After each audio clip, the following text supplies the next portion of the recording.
Hey guys, free pick time. All right, back with another free play. So today I have an NBA play for you guys. When I tell you what it is, I promise you it's going to blow a lot of minds. Stay tuned for that. Just got back from an absolutely incredible vacation. I had a nice week while we were out there. Last week in Masterclass, 55 wins, 37 losses, good for 60% and a 12.16% ROI. Now, I do want to talk about the simple fact of why do I keep going to Bahamas? Why am I going to Bahamas and I haven't been to Vegas in a while? This is the longest I have not been to Vegas in my adult life. Okay? Just no real desire to go to Vegas anymore.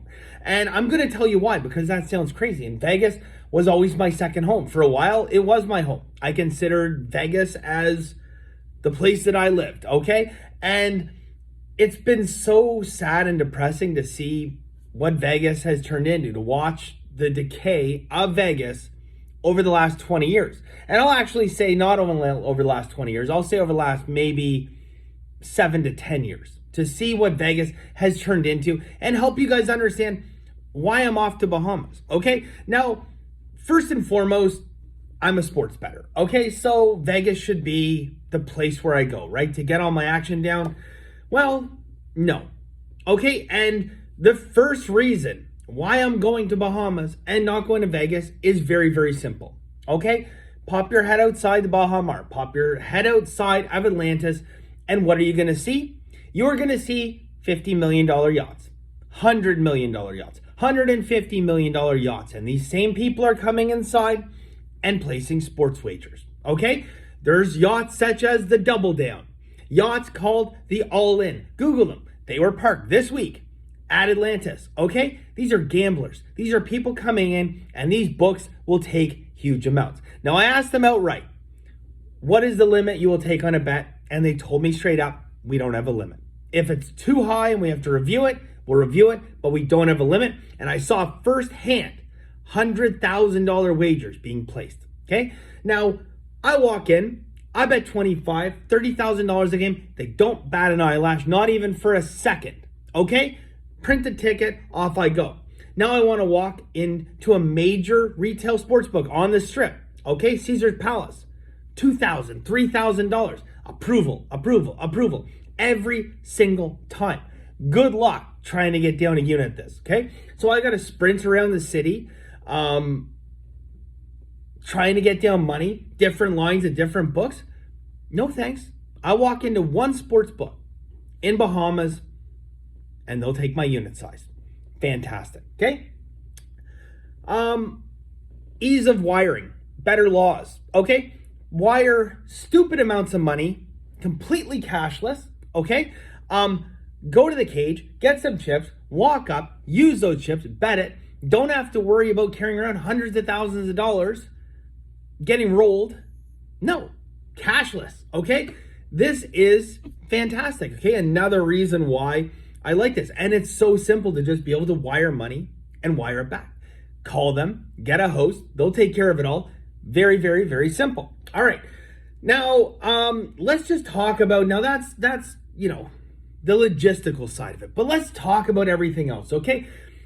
The biggest thing for me in Vegas, okay, after, and still to a certain extent, after 20 plus years of going there, and I don't know how many total trips, pulling in to the airport, landing, I still get butterflies in my stomach, okay? It's such a magical city. It's so fantastic.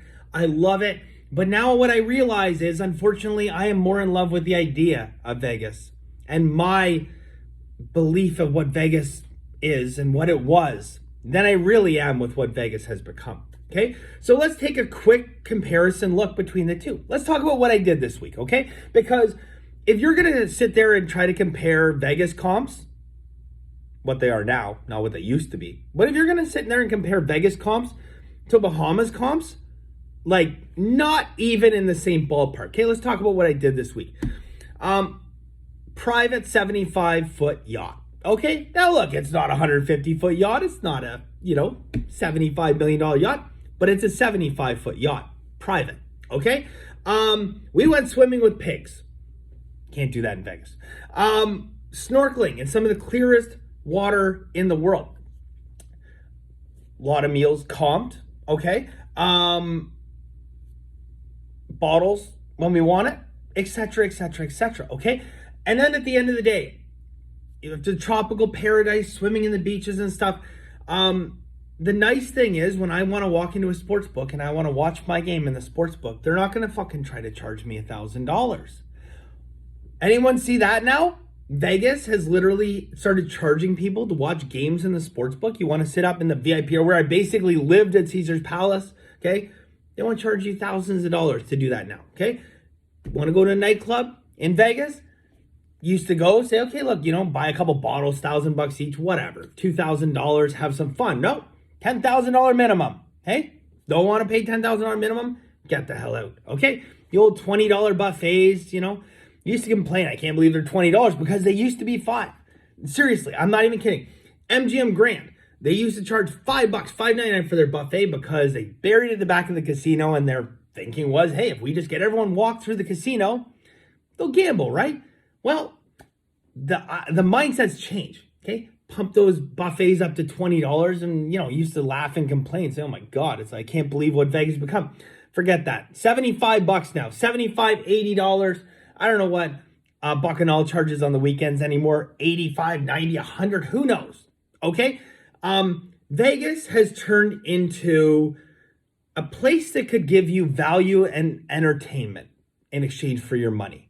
Okay? You exchange your money. You exchange the fact that you knew Vegas has an edge on the table games and slots. You exchange that for value and entertainment. Today, maybe you get the entertainment, but you certainly don't get the value. Bahamas, you could question the value side because things are expensive. It is not a cheap place to go.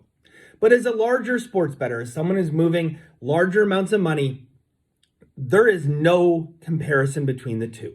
And I know personally, for me, I would rather ride around on a 75-foot yacht, snorkeling, hanging out on the beach, drinking by the pool, going through their water parks, doing all that stuff, than paying Vegas $1,000 to sit in their sports book and watch games. And that, my friends, is why I'm always in Bahamas, and you haven't seen me in Vegas in going on maybe a couple years now. That might not change anytime soon. All right, guys. So Vegas needs to get their shit together. Here's the play that I'm going to give you guys, and this is why I said it's going to blow your mind. I'm going to give you guys a parlay. Crazy, right? Not the kind of parlay you think.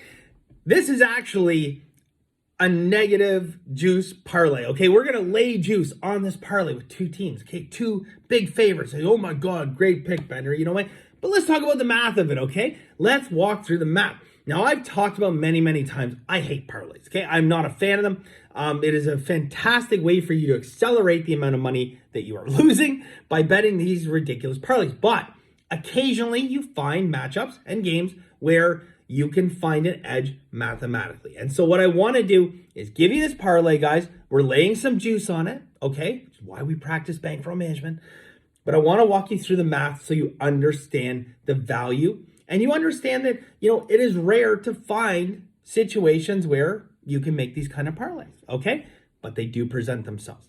We are going to parlay Houston money line in the NBA, Houston money line and Denver money line, okay? Now I have projection that Houston will win 84% of the time. Denver, slightly less at 77%. So if we multiply 84% or 0.84 times 77% or times 0.77, that is going to give us a number of 64.68, meaning this parlay should cash 64.68% of the time. Now we have to just quickly convert that over into what that should be based on a true money line, and it gives us a true money line of minus 183. So that means this parlay, if properly priced, should be minus 183. We are getting it for minus 151 to minus 155, depending on your book. So you can see there is a gap between what the true line should be and what we are actually paying. That means that that is on sale. And we're going to buy it on sale and hopefully resell it back to the books at the fair number when this game cashes. That is value in a nutshell, guys. Parlays are hard to find, but you can find them from time to time. Get your shit together, Vegas. Best of luck.